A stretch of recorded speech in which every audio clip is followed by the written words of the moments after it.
ഇനിയും പുറത്തു വരേണ്ടിയിരിക്കുന്നു ഓരോ രഹസ്യങ്ങളും. ഇതുപോലെ നിരവധി ആളുകളുടെ 100-ലധികം പേരുടെ മൃതദേഹങ്ങൾ താൻ കുഴിച്ചു മൂടി എന്ന് ഒരു വെളിപ്പെടുത്തൽ വർഷങ്ങൾക്ക് ശേഷം ഒരു ശുചീകരണ തൊഴിലാളി വെളിപ്പെടുത്തൽ നടത്തുന്നു.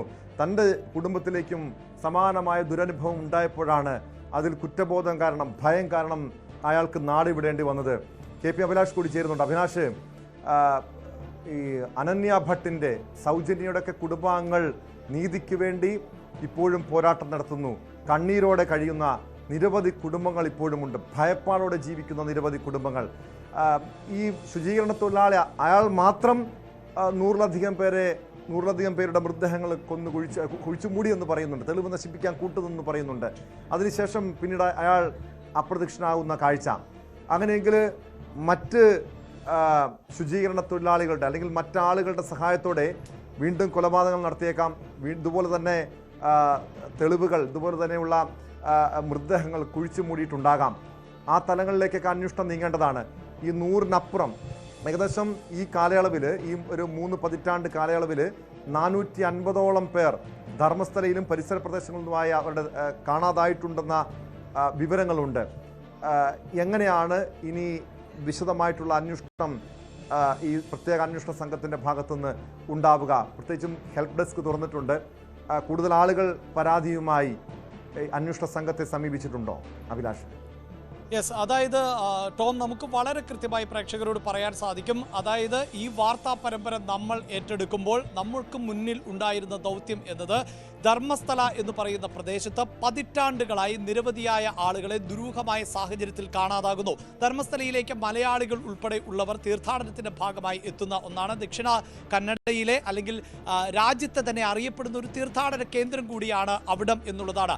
ഇനിയും ആളുകൾ അവിടേക്ക് പോകുകയും ചെയ്യും, അതിൽ ഒരു തർക്കവുമില്ല. അതുകൊണ്ട് തന്നെ അവിടെ ഇപ്പോൾ അല്പസമയം മുമ്പാണ് ന്യൂസ് 18 ഒരു യുവാവിന്റെ വെളിപ്പെടുത്തൽ പുറത്തുവിട്ടത്. അതായത് ആ യുവാവിനോടൊപ്പം മറ്റൊരു സ്ത്രീയും ഉണ്ടായിരുന്നു. അവരും അവിടെ ഒരു ജോലി ആവശ്യത്തിന് എത്തിയതാണ്. ഇവർ ഒരുമിച്ചാണ് യാത്ര ചെയ്തത്, ഒരു ബസ്സിലുണ്ടായിരുന്നു. പക്ഷെ പിന്നീട് ആ സ്ത്രീയെ കാണാതാകുന്നു. ഇങ്ങനെ ദുരൂഹമായ സാഹചര്യത്തിൽ കാണാതായിട്ടുള്ള എത്രയോ ആളുകൾ ഉണ്ട് ധർമ്മസ്ഥലയിൽ. അതായത് ധർമ്മസ്ഥലയിലെ വഴികളിലൂടെ നടന്നു പോകുന്നത് കണ്ടിട്ടുള്ള ആളുകൾ, അവിടെ ഓട്ടോറിക്ഷയിൽ യാത്ര ചെയ്യുന്നത് കണ്ടിട്ടുള്ള ആളുകൾ, ചില ഇടങ്ങളിൽ ബസ് സ്റ്റാൻഡിൽ കണ്ടിട്ടുള്ള ആളുകൾ, ഇങ്ങനെയുള്ള പല ആളുകളെയും പിന്നീട് കാണാതാകുന്നു, അവർ അപ്രത്യക്ഷരാകുന്നു. ഇതിൽ ഒരേ ഒരു കാര്യം മാത്രം എടുത്ത് പരിശോധിച്ചാൽ മതി ടോം. അതായത് ഈ അനന്യ ഭട്ട് എന്ന് പറയുന്ന പെൺകുട്ടിയെ കാണാതായി എന്നതിൻ്റെ പരാതിയുമായി എത്തുന്നത് അവരുടെ രക്ഷിതാക്കളാണ്. അവർ CBI ഉദ്യോഗസ്ഥ കൂടി ആയിരുന്നു എന്നുള്ളതാണ്. അപ്പോൾ സാധാരണക്കാരായ ആളുകൾ വിട്ടേക്കൂ, ഇത്തരത്തിൽ ഒരു അന്വേഷണ ഏജൻസിയുടെ ഭാഗമായിട്ടുള്ള ഒരാൾക്ക് ഈ സ്ഥലത്ത് എത്തി ഒരു പരാതി നൽകുന്നതിനോ ആ പരാതിയുമായി മുന്നോട്ട് പോകുന്നതിനോ അവർക്ക് എന്ത് സംഭവിച്ചു എന്നതിന് ഒരു ഉത്തരം കണ്ടെത്തുന്നതിനോ സാധിക്കാതെ പോകുമ്പോൾ ആണ് ഇവിടെ ഉണ്ടാകുന്ന ദുരൂഹതയിൽ ഈ ദുരൂഹ മരണങ്ങളെ സംബന്ധിച്ചും ഒക്കെ ഒട്ടേറെ സംശയങ്ങൾ ഉണ്ടാകുന്നത്. ഇവർക്ക് എന്ത് സംഭവിച്ചു എന്നറിയില്ല. മാത്രവുമല്ല 1995 മുതലുള്ള കണക്കുകൾ പരിശോധിക്കുമ്പോൾ ഏതാണ്ട് 600-ലധികം കേസുകളാണ് ഇത്തരത്തിൽ ദുരൂഹമായി കാണാതാവുകയോ കൊല്ലപ്പെടുകയോ ചെയ്തതായി. അതിൽ തന്നെ നേരത്തെ KV ബൈജു സൂചിപ്പിച്ചതുപോലെ പല മൃതദേഹങ്ങളും കണ്ടെത്തിയ സാഹചര്യം ഉണ്ടാകുന്നു. ആ മൃതദേഹത്തിൽ തന്നെ കൈകാലുകൾ ബന്ധിപ്പിച്ച നിലയിൽ കണ്ടെത്തിയ മൃതദേഹങ്ങൾ ഉണ്ട്, അസ്ഥികൂടങ്ങൾ ഉണ്ട്, ബ്രൂട്ടലി, അതായത് അങ്ങേയറ്റം ക്രൂരമായി പീഡിപ്പിക്കപ്പെട്ട നിലയിലുള്ള മൃതദേഹങ്ങൾ കണ്ടെത്തിയിട്ടുണ്ട്. പക്ഷേ ഇതിന് പിന്നിൽ ആര് എന്നതിന് ഒരു ഉത്തരവുമില്ല. അത് പതിറ്റാണ്ടുകളായി ഇല്ല എന്നുള്ളതാണ് ഞെട്ടിപ്പിക്കുന്ന വസ്തുത. മാത്രവുമല്ല, ഒരുപക്ഷെ ഇതിനൊന്നും ഉത്തരം കണ്ടെത്താൻ കഴിയാതെ പോയാൽ, ഇനിയും ഇത്തരം സംഭവങ്ങൾ ആവർത്തിച്ചാൽ നമ്മുടെ സഹോദരിമാരും നമ്മുടെ പെൺമക്കളും ഉൾപ്പെടെയുള്ളവരും ഇത്തരത്തിൽ ഇരകളാക്കപ്പെട്ടേക്കാം. അവിടെയാണ് നമ്മൾ ഈ വാർത്താ ദൗത്യം ഏറ്റെടുത്തത്. ഇതിനൊരു ഉത്തരം കണ്ടെത്തേണ്ടതുണ്ട്. അതൊരു പക്ഷേ വ്യക്തിയാകാം, വ്യക്തികളാകാം, ബാഹ്യമായ ഇടപെടലാകാം, ഒരുപക്ഷെ ഈ ധർമ്മസ്ഥല എന്ന് പറയുന്ന പ്രദേശത്തുള്ള ആളുകൾ പോലും ആകണമെന്നില്ല. എന്തായാലും ഈ D ഗ്രൂപ്പ് എന്ന് പറയുന്ന തരത്തിൽ ഒരു ഗ്രൂപ്പ് അവിടെ പ്രവർത്തിക്കുന്നു, ഒരു മാഫിയ സംഘം അവിടെ ഉണ്ട് എന്ന വിവരങ്ങളടക്കം നമ്മൾ പ്രേക്ഷകരോട് പങ്കുവച്ചിട്ടുള്ളതാണ്. അത് വളരെ പവർഫുള്ളായ ഗ്രൂപ്പാണ്. രാഷ്ട്രീയമായി അടക്കം വലിയ സ്വാധീനം ചെലുത്താൻ പറ്റുന്ന, പണസ്വാധീനം ഉപയോഗിക്കാൻ പറ്റുന്ന ഒരു ഗ്രൂപ്പ് അവിടെ ഇപ്പോഴും പ്രവർത്തിച്ചു കൊണ്ടിരിക്കുന്നു. അങ്ങനെ ഒരു സംവിധാനമായി ആ ഭൂപ്രദേശം മാറി.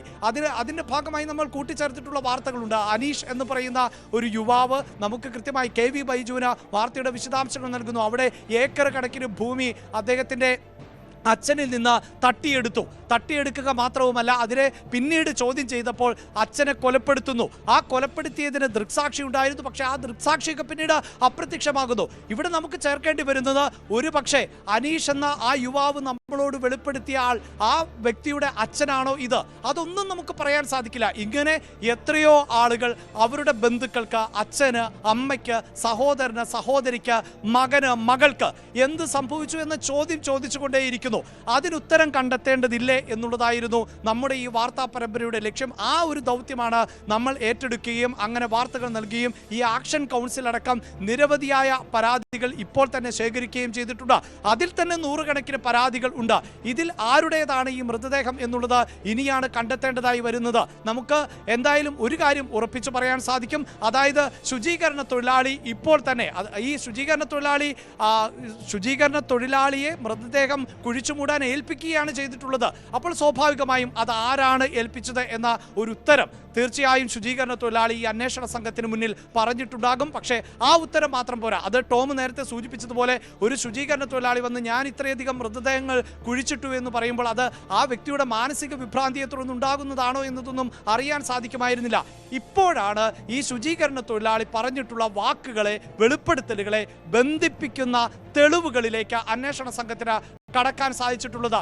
ഇനി ശുചീകരണ തൊഴിലാളി ഇപ്പോൾ നൽകിയിട്ടുള്ള മൊഴി, ഇതിന് പിന്നിൽ ആരെ എന്നത് സംബന്ധിച്ച സൂചനകൾ, അതിനെ തീർച്ചയായും അന്വേഷണ സംഘത്തിന് വളരെ വേഗത്തിൽ ബന്ധപ്പെടുത്താൻ സാധിക്കും. അങ്ങനെ ബന്ധപ്പെടുത്തുമ്പോൾ ഒരു കാര്യം നമുക്ക് ഉറപ്പിച്ചു പറയാൻ സാധിക്കും, എത്ര വലിയ സമ്മർദ്ദ ശക്തിയാണ് എങ്കിൽ പോലും ഇനി അവർക്ക് നിയമത്തിന് മുന്നിലേക്ക് വരേണ്ടതായി വരും. ഈ ചെയിനിൽ അല്ലെങ്കിൽ ഇങ്ങനെ ഒരു കണ്ണിയാണ് പ്രവർത്തിക്കുന്നത് എങ്കിൽ അവർ പെട്ടവർ തീർച്ചയായും KP അഭിലാഷ് സൂചിപ്പിച്ചതുപോലെ ഉന്നത സ്വാധീനമുള്ളവർ, രാഷ്ട്രീയ സ്വാധീനമുള്ളവർ, അങ്ങനെ ഇതിന് പിന്നിൽ ഈ ധർമ്മസ്ഥലയിലെ കൊലപാതക പരമ്പരയ്ക്ക് പിന്നിൽ പല ഉന്നതരുടെയും കരങ്ങൾ ഉണ്ടാകാം. അവരാരൊക്കെയാണെന്ന് പുറലോകം അറിയേണ്ടതുണ്ട്. കാരണം കഴിഞ്ഞ കുറേ നാളുകളായി ദുരിതമനുഭവിക്കുന്ന, കണ്ണീര് കുടിക്കുന്ന, പ്രിയപ്പെട്ടവരെ നഷ്ടപ്പെട്ട കുടുംബങ്ങളുടെ കണ്ണീര് അതിനൊരു ഫലം കണ്ടിരിക്കുന്നു. ഇനി അഭിലാഷ് സൂചിപ്പിച്ചതുപോലെ ഈ കൊലപാതകം നടത്തിയ ആളുകളിലേക്ക് ആ കരങ്ങൾ ആരാണെന്ന് അത് അറിയേണ്ടതുണ്ട്. KB ബൈജുവിലേക്ക് ഒരിക്കൽ കൂടി പോവുകയാണ്. ബൈജു, എന്തായാലും ഇവിടെ നിന്നും തെളിവ് കണ്ടെത്തിയ സാഹചര്യത്തിൽ, അസ്ഥികൂടം കണ്ടെത്തിയ സാഹചര്യത്തിൽ ഇനി ആരാണ് ആ കൊലയാളി, ആരൊക്കെയാണ് ഇതിന് പിന്നിലുള്ളത് എന്ന് പൂർണ്ണമായും അറിയേണ്ടതുണ്ട്. ഈയൊരു വിവരങ്ങൾ, ഈ വെളിപ്പെടുത്തൽ പുറത്തു വന്നതിന് പിന്നാലെ തന്നെ അവർ ഭയന്നിട്ടുണ്ടാകാം. തങ്ങൾക്ക് മേൽ കൃത്യമായ നിരീക്ഷണമുണ്ട് എന്ന് മനസ്സിലാക്കിയിട്ടുണ്ടാകാം. ഇവിടുന്ന് തെളിവുകൾ നശിപ്പിക്കാനുള്ള നീക്കങ്ങളൊക്കെ, ശ്രമങ്ങളൊക്കെ അവരുടെ ഭാഗത്തുനിന്നുണ്ടായിട്ടുണ്ടാകാം.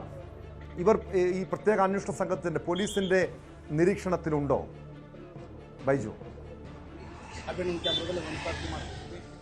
ടോമേ, തീർച്ചയായും ടോമേ, ഇപ്പോൾ നമ്മൾ കാണിക്കുന്നത് വളരെ പ്രധാനപ്പെട്ട ഒരു ദൃശ്യമാണ്. ഇതാണ് ഈ 8 എന്ന് മാർക്ക് ചെയ്തിട്ടുള്ള സ്ഥലം. ഞാൻ നേരത്തെ സൂചിപ്പിച്ചതുപോലെ തന്നെ ഒരുപാട് മൃതദേഹങ്ങൾ ഇവിടെ കുഴിച്ചിട്ടിട്ടുണ്ട്. കൂടുതലായി ഒന്നിലധികം മൃതദേഹങ്ങൾ അങ്ങനെ പറയുന്ന ഒരു സ്ഥലമാണിത്. ഇതിപ്പോൾ ഈ ദൃശ്യം ഇവിടെയാണ് പോയിന്റ് ചെയ്തിട്ടുണ്ട്. അവിടെ 8 മാർക്ക് ചെയ്ത് പോയിട്ടുണ്ട്. ടോമേ, ഇതിപ്പോൾ ക്യാമറ നമ്മൾ നോക്കില്ല, ഇത്രയും ദൂരം മാത്രമേ പ്രധാന റോഡുമായുള്ളൂ. ഇവിടെ പോലീസ് ഉദ്യോഗസ്ഥരൊക്കെ കാണാം. ഇവിടെ ഈ മാർക്ക് ചെയ്തതിന് ശേഷം കഴിഞ്ഞ 24 മണിക്കൂറും ഇവിടെ പോലീസ് കാവലുള്ള ഒരു സ്ഥലമാണ്. ഇനിയിപ്പോൾ 6ാമത്തെ നമ്പർ കഴിഞ്ഞാൽ ഇനി ഒരു സ്ഥലം കൂടി പരിശോധിച്ചാൽ ഇതേ സ്ഥലത്ത് ഇവിടെ എത്തുന്ന സാഹചര്യമാണുള്ളത്. ഈ പ്രദേശങ്ങളിലെല്ലാം തന്നെ ഇതിന് കുറച്ചും കൂടി മുന്നോട്ട് പോയാൽ 9, 10, 11 അങ്ങനെ 3 സെന്റർ മാർക്ക് ചെയ്തിട്ടുണ്ട്. ഇതും വളരെ പ്രധാനമാണ്. ഈ റോഡ് ഇത് ദേശീയപാതയാണ്. ഈ റോഡിൽ നിന്നും ഇത് തൊട്ട് വനമേഖലയാണ് ഈ കാണുന്നത്. ഈ വനമേഖലയിലാണ് ഇത്തരത്തിൽ മൃതദേഹങ്ങൾ കുഴിച്ചിട്ടുള്ളത്. വളരെ അടുത്താണ്, റോഡിൽ നിന്നും ചെറിയ ദൂരം മാത്രമേ ഈ സംഭവത്തിനുള്ളത്. ഇപ്പോൾ നമ്മൾ കാണുന്ന ദൃശ്യം ഇതിലൂടെയാണ് ഇതിലെ താഴേക്കുള്ള വഴി. നേരത്തെ ഈ 6 ഇപ്പൊ മൃതദേഹം അവശിഷ്ടം ലഭിച്ച സ്ഥലം ഇതിലെ കൂടിയാണ് പോകേണ്ടത്. ഇതിലെ കൂടി 1 കിലോമീറ്റർ മാറിയാൽ കൃത്യമായ ആ സ്ഥലമെത്തും. ഇതാണ് മാർക്ക് 8. ഈ ഒരു പരിശോധന വളരെ നിർണായകമാകും. ഇവിടെ ഇന്ന് തന്നെ ഇവിടെ കുറിച്ച് പരിശോധന നടക്കുമെന്നാണ് നമുക്ക് അറിയാൻ സാധിക്കുന്നത്. ഇവിടെ നടക്കുന്ന പരിശോധനയായിരിക്കും ഇതിൽ ഏറ്റവും പ്രധാനമാവുക. നേരത്തെ വലിയ പ്രതീക്ഷ ആ പ്രദേശത്ത്, ഇപ്പോൾ മൃതദേഹാവശിഷ്ടം ലഭിച്ച സ്ഥലത്ത് വലിയ പ്രതീക്ഷ ഉണ്ടായിരുന്നില്ല. കാരണം അവിടെ വലിയ തോതിൽ വെള്ളം കയറിയ ഒരു സ്ഥലമാണ്. മണ്ണുകൾ അടിഞ്ഞുകൂടിയിട്ടുണ്ടാകാമെന്നൊക്കെ ഒരു സംശയമുണ്ടായിരുന്നു. പക്ഷേ എന്നിട്ടും അവിടെ നിന്നും അയാൾ ചൂണ്ടിക്കാട്ടിയ ആ സ്ഥലത്ത് നിന്ന് തന്നെ അത്തരത്തിലുള്ള ഒരു മൃതദേഹാവശം ലഭിക്കുന്ന സാഹചര്യമാണ്. ഇതിപ്പോൾ ഒരുപാട് ആളുകൾ ഈ പ്രദേശത്ത് എത്തിക്കഴിഞ്ഞു. ഒരു പക്ഷേ നമ്മൾ ഇവിടെ എത്തുമ്പോൾ ഒരു ക്യാമറ പോലും, ഒരു ചാനൽ പോലും, അല്ലെങ്കിൽ ഒരു മാധ്യമം പോലും ഇവിടെ ഉണ്ടായിരുന്നില്ല. പക്ഷെ ഇപ്പോൾ ഒരുപാട് ആളുകൾ എത്തിക്കഴിഞ്ഞു. അത് ഇന്ത്യയിലെ വിവിധ ഭാഗങ്ങളിൽ നിന്നുണ്ട്, വിവിധ സംസ്ഥാനങ്ങളിൽ നിന്നുണ്ട്, നമ്മുടെ ദേശീയ മാധ്യമങ്ങളുണ്ട്. അത്തരത്തിൽ ഒരുപാട് മാധ്യമങ്ങൾ എത്തിക്കഴിഞ്ഞു. മാത്രമല്ല നമ്മളിവിടെ വരുമ്പോൾ ഒരു പോലീസിനെ പോലും ഈ ഒരു പരിസരത്തൊന്നും കാണാൻ സാധിച്ചിരുന്നില്ല. പക്ഷെ ഇപ്പോഴിതാ പാലത്തിൽ പോലും ഇതിപ്പോൾ നേത്രാവതി പുഴയുടെ കുറുകെയുള്ള പാലമാണ്. ഇതാണ് നേത്രാവതി പുഴ. ഈ പുഴയുടെ അറ്റത്ത് നേരെ എതിർവശത്താണ് നമ്മുടെ ക്യാമറയുള്ളത്, തത്സമയ ക്യാമറ. ഇതിപ്പോൾ ഞാനുള്ളത് പാലത്തിന് മുകളിൽ നിന്നുള്ള ദൃശ്യമാണ് ഈ കാണുന്നത്. ഇവിടെ നിന്നും കണ്ണുകൊണ്ട് കാണാൻ കഴിയില്ലെങ്കിലും ഇവിടെ തൊട്ടടുത്താണ്, 1 കിലോമീറ്ററിനകത്ത്, അത്ര 500 മീറ്ററിനകത്ത് ദൂരത്താണ് ഇപ്പോൾ ഈ മൃതദേഹാവശിഷ്ടം ലഭിച്ചിട്ടുള്ളത്. നമുക്ക് കാണാം എത്ര ആളുകളാണ് ഇവിടെ എത്തിയിട്ടുള്ളത്. ഒരുപക്ഷെ ഈ ഒരു ദിവസം ഇതായിരിക്കും ധർമ്മസ്ഥലയുള്ള ആളുകൾ കാത്തിരുന്നത്, ആക്ഷൻ കമ്മിറ്റിക്കാർ കാത്തിരുന്നത് ഇത്തരമൊരു കാര്യത്തിനായിരിക്കും. കാരണം നിരന്തരം അവർ ഈ ധർമ്മസ്ഥല പോലീസ് ആവശ്യപ്പെട്ടിരുന്നത് ഇതിൽ ഒരു അന്വേഷണം നടത്തൂ, ഇയാളുടെ വെളിപ്പെടുത്തലിൽ സത്യമുണ്ടോ എന്നറിയൂ. എന്തുകൊണ്ട് ആ ഒരു പരിശോധന നടത്താൻ പോലും അന്ന് തയ്യാറായില്ല എന്ന ചോദ്യം ഉയർന്നിരുന്നു. അങ്ങനെയാണെങ്കിൽ ഇവർക്കും ഈ ധർമ്മസ്ഥല പോലീസിനും ഇവർക്കും തമ്മിലുള്ള ഒരു അവിശുദ്ധ കൂട്ടുകെട്ട് എന്ന് സംശയിക്കുന്നു. ആ രീതിയിലായിരുന്നു കാര്യങ്ങളുണ്ടായിരുന്നത്. പല കേസുകളിലും ഉത്തരം കിട്ടാത്ത നിരവധി ചോദ്യങ്ങളുണ്ട്. ടോം സൂചിപ്പിച്ചതുപോലെ തന്നെ, ടോം ഇപ്പോൾ ഈ ദൃശ്യങ്ങളിൽ കാണുന്ന ഭാഗം അവിടെയാണ് മുകളിൽ നിന്ന്, ഈ പാലത്തിന്റെ മുകളിൽ നിന്നുള്ള ദൃശ്യമാണ് ഞാനിപ്പോൾ കാണിക്കുന്നത്. ഇതിൽ ആ ദൃശ്യം അവിടെയാണിപ്പോൾ ഈ മൃതദേഹാവശിഷ്ടം ലഭിച്ച സ്ഥലം. അതിന് സമീപത്താണ് ഇനി 7 എന്ന പോയിന്റ് ഉള്ളത്. ആ 7ലേക്കാണ് ഇനി അടുത്ത പരിശോധന. അത് കഴിഞ്ഞാൽ നിർണായകമായ 8ലേക്കും റോഡിനോട് ചേർന്നുള്ള, ഈ ദേശീയപാതയോട് ചേർന്നുള്ള 9, 10, 11 ഇത്രയും മാർക്കുകളാണ് ഇനി പരിശോധിക്കാനുള്ളത്. അത് എന്തായാലും വളരെ നിർണായകമാവും. ഇപ്പോൾ നമുക്ക് ഈ ദൃശ്യം കാണാം. ഇതാണ് ഈ പാത. ഇവിടെ നിന്നും ഇത്ര അകലെ മാത്രമാണ് ഇങ്ങനെ മൃതദേഹങ്ങളൊക്കെ കൊണ്ടുപോയി ഇത്തരത്തിൽ കുഴിച്ചിട്ടത്. അത് കൃത്യമായി അയാൾ ഓർത്തു വെക്കുന്നു. വർഷങ്ങൾക്ക് ഇപ്പുറവും ഒരുപക്ഷെ 95 മുതൽ 2014 വരെയുള്ള കാലഘട്ടങ്ങളിൽ നടന്ന ഒരു സംഭവമാണ്. ആ കാര്യം ഇപ്പോഴും അയാൾ ഓർത്തിരിക്കുന്നു. അയാൾ ഇപ്പോൾ ആ സ്ഥലം ചൂണ്ടിക്കാണിക്കുന്നു. അതേ സ്ഥലത്ത് നിന്നും ഇത്തരത്തിൽ മൃതദേഹാവശിഷ്ടങ്ങൾ ലഭിക്കുന്നു. കെട്ടുകഥയെന്നും അവിശ്വസനീയമെന്നും ഒക്കെ പറയുന്ന അത്തരം വാർത്തകൾ നൽകിയ ആളുകൾക്ക് മുന്നിൽ അയാൾ സത്യം പറഞ്ഞതാണ് എന്ന കാര്യമാണ് ഇപ്പോൾ അടിവരയിടുന്നത്.